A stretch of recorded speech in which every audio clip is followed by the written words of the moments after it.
اور یہ T V پہ بھی آ کے مولوی بیٹھے ہوتے ہیں، سنیوں کے بھی شیعوں کے بھی، مڑ مڑ کے جی وہ یزید نے یہ کر دیا. وہ یزید نے کیا کیا ہے یار؟ وہ تو سسٹم کا نمائندہ بن کے آیا جو پیچھے سے خراب تھا. یزید کو لے کے بیٹھے ہیں، یزید یزید یزید یزید. بھائی پیچھے سے معاملہ خراب ہوا ہوا ہے.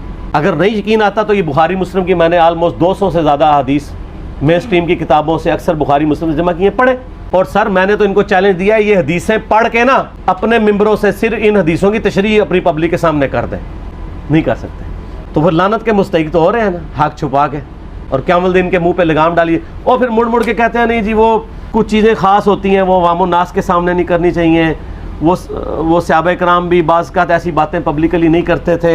لیکن میں یہ کہتا ہوں کہ اللہ کے بندو، جو چیزیں نبی علیہ السلام نے منع کی ہیں بیان کرنے سے وہ تو ہم ڈسکس کر بھی نہیں رہے. میں نے آج تک آپ کو منافقین کے نام بتائے؟ آپ نے حذیفہ ابن یمان کو بتائے تھے نا آپ صلی اللہ علیہ وسلم نے؟ صحیح بخاری میں آتا ہے. تو میں نے آپ کو بتائے، آپ رازدار رسول تھے، وہ ختم ہوگی بات. میں نے کبھی ڈسکس کی ہے؟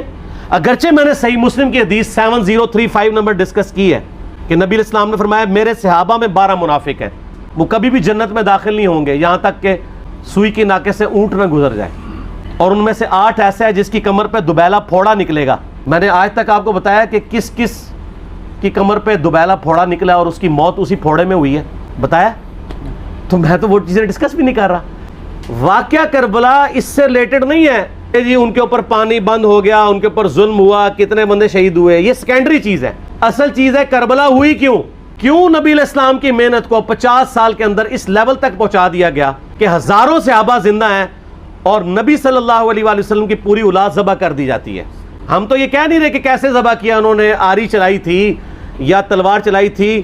یہ تو واقعہ کربلا تو سب کو پتہ ہے، ان کی شہادت بھی سب کو پتہ ہے. جامعہ ترمذی میں حدیث ہے حسن و حسین جنتی نوجوانوں کے سردار ہیں اور ان کی والدہ جو ہے وہ جنتی عورتوں کی سردار ہیں. اور المستدل حاکم میں حدیث ہے حسن و حسین جنتی نوجوانوں کے سردار ہیں اور ان کے والد ان سے بھی بہتر ہیں. تو یہ تو ڈیفینٹ حدیثیں ہیں، یہ تاریخ تو نہیں ہے، نبی علیہ السلام کے فرامین ہیں. تو ان کی موجودگی میں ان کے ساتھ یہ کچھ کیا جائے تو ہم نٹی گریٹیز میں نہیں پڑھتے، ہم اس تھیم کے اوپر کہ یہ کون سی چیز تھی جس نے خلافت راشدہ کو ملوکیت میں بدل دیا، ہم اس تھیم کے اوپر بات کرتے ہیں. ہم کہتے ہیں چھوڑ دیں، بندے جنہیں چھوڑیں. الٹیمیٹلی کیا نکلا ہے، کس کی وجہ سے ہوا ہے، وہ تو حدیث کی کتابوں میں موجود ہے. ہم کب کہہ رہے ہیں خفیہ کیمرے لگا گئے جی کس نے گولی پہلا تیر کس نے چلایا یہ وہ؟ ہم تو بتا رہے کس کے دور حکومت میں ہوا اور ان کا اپنا کردار کیا تھا، اس کو کس طریقے سے لا کے تخت پہ بٹھایا گیا. وہ ساری کی ساری چیزیں تو سامنے ہیں. وہ تاریخ کی کتابیں نہیں ہیں، حدیث کی کتابیں ہیں. اگر آپ کہتے ہیں کہ بخاری مسلم سے ہم نے صرف رفع الیدین کی حدیثیں لینی ہیں یا ایمانیات کی حدیثیں لینی ہیں اور باقی جو بخاری اور مسلم میں آل امیہ کی بدماشیوں کو ننگا کیا گیا ہے وہ ہم نے نہیں لینی ہے، سر پھر آپ اپنے آپ کو کلیئر کٹ، پھر ہم آپ سے واقعہ کربلا نہیں ڈسکس کریں گے، حجیت حدیث میں بات کریں گے. آپ کو اپنے آپ کو منکرین حدیث کہنا پڑے گا. یہ آپ اسکروٹنگ کیسے کریں گے؟ اس سے بڑی بات مجھے یہ بتائیں کہ عظمت صحابہ بڑی چیز ہے یا عظمت محمد رسول اللہ صلی اللہ علیہ وآلہ وسلم؟ تو بریلوی یہی تو رونا رو رہے ہیں. وہ کہہ رہے ہیں جی قرآن میں تھوڑی آیات ہیں. آپ پھر مڑ مڑ کے پڑھتے ہیں قل انما انا بشر مثلکم، اس میں تو نبی علیہ السلام کی تنقیص ہو رہی ہے. تو ہم ان کو کیا کہتے ہیں کہ تنقیص مقصد نہیں، نعوذ باللہ نہ ہو رہی ہے. آپ افضل البشر ہیں لیکن آپ کی اسپیشیز بشر ہے، یہ ہم اپنا عقیدہ سمجھتے ہیں، وہ اس کو تنقیص شمار کرتے ہیں. تو پھر اس وقت آپ بھی بریلویوں کی بات مان کے تو یہ آیات پڑھنا چھوڑ دیا کریں نا. آپ کہتے ہیں نہیں آیات ہے کیوں نہ بیان کریں، تو ہم بھی کہتے ہیں احادیث ہیں کیوں نہ بیان کریں. کہ صحیح بخاری میں حدیث ہے 2812 عمار کو ایک باغی جماعت قتل کرے گی، وہ جماعت دوزخ کی طرف بلا رہی ہوگی اور عمار ان کو اللہ اور جنت کی طرف بلا رہا ہوگا. اب اس کے نرغے میں جو آتا ہے وہ آئے، میں اپنے نبی سے ٹکر لے لوں. آپ لوگوں کے منہ کا خیال رکھتے ہوئے کہ میں نبی علیہ السلام کو کہوں کہ آپ نے کیوں ایسی بات کر دی کہ مولا علی کے مخالفین کو آپ نے دوزخ کی طرف بلانے والی جماعت کہہ دیا. میں اپنے نبی سے ٹکر لے لوں تو لیں آپ ٹکر، جائیں سیدھا دوزخ میں. اور تھوڑی جرت کریں، آپ یہ کہا کریں کہ اے اللہ، اپنے لیے کہا کریں کہ اللہ تعالیٰ آپ کا حشر یزید اور یزید کے آباء و اجداد کے ساتھ کرے اور اس کی اولاد کے ساتھ. ہم کہتے ہیں کہ اللہ تعالیٰ ہمارا حشر جو ہے وہ مولا حسن حسین، مولا علی علیہم السلام اجمعین اور اہل بیت کے ساتھ کرے، آمین. اور آپ میں تو اتنی جرت نہیں آپ یہ بات بھی کر سکیں کیونکہ ان کو پتہ ہے. تو نبی علیہ السلام کی احادیث کو بیان کرنے کو یہ سمجھتے ہیں کہ جی اس سے مصیبت کھڑی ہو جائے گی تو اپنے آپ کو منکرین حدیث ڈکلیئر کریں. پھر حجیت حدیث کا مقدمہ ڈسکس ہوگا، پھر کربلا نہیں ڈسکس ہوگی. میں وہ چیزیں ڈسکس کر رہا ہوں جو نبی علیہ السلام نے علامات النبوہ میں بتائی ہیں. یہ امام بخاری حدیث نبوت کی دلیل کے چیپٹر میں لے کے آئے ہیں اور امام بہقی نے 3,500 احادیث پر مشتمل ایک کتاب لکھی ہے دلائل النبوہ، کہ ہم نبی صلی اللہ علیہ وسلم کو نبی کیوں مانتے ہیں، اس کے اوپر. اور اس میں یہ ساری حدیثیں عمار بن یاسر کے قتل والی لے کے آئے ہیں، بتانے کے لیے کہ دیکھیں ہمارے نبی علیہ السلام کی نبوت کی دلیل ہے کہ آپ نے اپنی وفات کے آلموسٹ 30 سال کے بعد ہونے والے واقعے کو پہلے ہی بتا دیا. یہ حدیثیں چھپانے والی نہیں، بیان کرنے والی ہیں، علامات النبوہ کی حدیثیں ہیں. آپ کہتے ہیں چھپائیں. اگر کوئی حدیث دنیا میں نہیں چھپائی جا سکتی نا تو علامات النبوہ والی حدیث ہے، کیونکہ وہ تو نبی صلی اللہ علیہ وسلم کی نبوت کو جسٹیفائی کرتی ہے. ورنہ میرا ایک معصومانہ سوال ہے کہ نبی صلی اللہ علیہ وسلم نے یہ باتیں کر کے ان کے زوم میں نعوذ باللہ امت کو مصیبت میں ڈال دیا. آپ نے خود ہی فرمایا کہ یہ ہوگا. کیوں فرمایا آپ نے؟ میں تو بیان کر کے مجرم ہوں. تو جس نے مجھے خبر دی ہے ان کے بارے میں آپ کا کیا خیال ہے؟ یہ مسند احمد کی حدیث یہ میں نے گھر بیٹھ کے بنائی ہے کہ میری بیوی کا کیا حال ہوگا جس پہ خوف کے کتے بھونکیں گے. تو سیدہ عائشہ سے مجھ سے زیادہ نبی الاسلام کو محبت تھی، لیکن آپ اللہ کے پیغمبر تھے، آپ نے اپنے گھر کی خبر بھی نہیں چھپائی، بتا دی کہ یہ ہوگا. اور اس سے بڑھ کے آپ صحیح بخاری میں دیکھیں عمار بن یاسر کا خطبہ ہے. صحیح بخاری میں خطبہ ہے کہ عمار بن یاسر کو مولا علی نے بھیجا کوفے میں. کوفے والے نیوٹرل ہو گئے تھے کیونکہ بصرہ سے سیدہ عائشہ آ رہی تھیں، اور وہاں پہ انہوں نے کہا نہ ہم سیدہ عائشہ کا ساتھ دیں گے نہ مولا علی کا دیں گے. تو عمار بن یاسر کو تیار کرنے کے لیے، یعنی وہاں کے جو عوام تھی اس قتال کے لیے مولا علی نے بھیجا.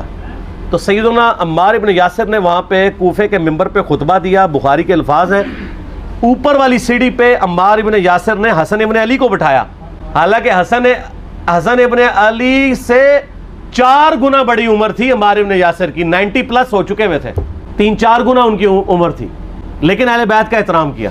خود نچلی سیڑھی پہ بیٹھے. بخاری کے الفاظ ہیں کہ اے لوگو اللہ نے تمہیں آزمایا ہے، ایک طرف دنیا اور آخرت میں تمہارے نبی کی بیوی ہیں سیدہ عائشہ، دنیا اور آخرت میں، یعنی عزت اپنی جگہ قائم. یہاں لوگ سمجھتے ہیں کسی کی غلطی آ گئی تو پتہ نہیں کیا ہو گیا، اور یار اس کا مرتبہ اپنی جگہ ہے، غلطی اپنی جگہ ہے، پیغمبر نہیں ہے وہ. اور دوسری طرف علی ابن ابی طالب ہے. اللہ اب دیکھے گا تم عائشہ کی اطاعت کرتے ہو یا اللہ کی، علی کی نہیں اللہ کی. کیوں؟ یا ایھا الذین آمنوا اطیعوا اللہ واطیعوا الرسول واولی الامر منکم. ان کا اولو الامر مولا علی ہیں، ان کی اطاعت واجب ہے. یہ اللہ نے آزمایا ہے کہ اللہ کی اطاعت کرتے ہو یا عائشہ کی. اور آپ حیران ہوں گے یہ حدیث امام بخاری حضرت عائشہ کی فضیلت والے چیپٹر میں لے کے آئے ہیں، لیکن امام بخاری نے پوری حدیث لی ہے، آگے وہ بھی ڈالا ہے کہ اللہ آزما رہا ہے کہ عائشہ کی اطاعت کرتے ہو یا اللہ کی، جیسے آپ کے علماء کر رہے ہیں. صحیح مسلم کی حدیث 6488 آدھی بیان کرتے ہیں سارے مولوی، بریلوی، دیوبندی، اہل حدیث سب. میرے صحابہ کو برا مت کہو، اگر تم میں سے کسی نے احد پہاڑ کے برابر بھی سونا خیرات کر دیا اور میرے صحابہ نے 1 مد یعنی 600 گرام خیرات کی، آدھا کلو، اس کے آدھے کو بھی نہیں پہنچ سکتا بس. حالانکہ یہ مسلم کی حدیث سٹارٹ اس سے ہوتی ہے کہ عبد الرحمن بن عوف کو خالد بن ولید نے گالیاں دی جھگڑے کے دوران، حالانکہ دونوں مسلمان تھے، دونوں صحابی تھے. آپ نے حضرت خالد بن ولید کو بلا کے ڈانٹا، فرمایا تم میرے صحابہ کو برا مت کہو. تو خالد بن ولید نے تو آگے سے نہیں کہا حضور میں بھی صحابی ہوں. ان کو پتا تھا کہ عبد الرحمن بن عوف نے اس وقت اسلام قبول کیا جب اسلام کا مطلب تھا مار، تکلیف اٹھانا، اور خالد بن ولید نے گولڈن پیریڈ میں صلح حدیبیہ کے بعد اسلام قبول کیا. میں اب تم لوگ یہ کر رہے ہو، تم لوگ اگر احد پہاڑ کے برابر بھی سونا خیرات کر دو، یعنی صلح حدیبیہ کے بعد والے لوگ میرے ان کے برابر نہیں ہو سکتے. اور جو فتح مکہ پہ معافی مانگ کے مسلمان ہوئے ہیں طلقاء، مؤلفۃ القلوب، آل امیہ، ان کا تو لیول ہی کچھ نہیں ہے. یہاں تو خالد بن ولید کے بارے میں یہ بات کی جا رہی ہے. اور پھر وہ مؤلفۃ القلوب اپنے زمانے میں ممبروں پہ سب و شتم کروائیں سیدنا علی پر. تو سب سے پہلے تو ان کو کہنا چاہیے جن کے بارے میں حدیث تھی کہ تم صحابہ کو گالی مت دینا. ہم نے تو خیر کبھی دی بھی نہیں ہے. اور میں یہ آخری جملہ ان کو ایسا بولتا ہوں کہ جو ان کے دماغ تک ڈرل کر جائے گا کہ آل امیہ نے جو کچھ اپنے دور کے اندر سیدنا علی کی گستاخیاں کی ہیں نا، ہم نے تو ویسی کوئی ایک گستاخی بھی آل امیہ کے بارے میں نہیں کی ہے.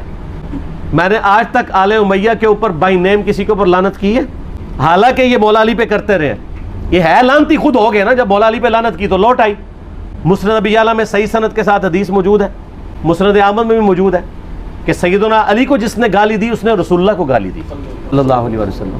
جب ام سلمہ نے کہا تھا، شیخ زبیر صاحب نے اس کو تحکیم میں صحیح لکھا ہوا ہے فوٹ نوٹ کے اوپر، کہ لوگوں تمہارے ممبروں پر رسول اللہ کو گالیاں دی جاتی ہیں. تو انہوں نے کہا معاذ اللہ ہم کب کہیں گے, ایسا نہیں ہو سکتا. تو ام سلمہ نے کہا تم لوگ علی اور اس سے محبت کرنے والوں پہ گالی گلوچ نہیں کرتے ہو کیا؟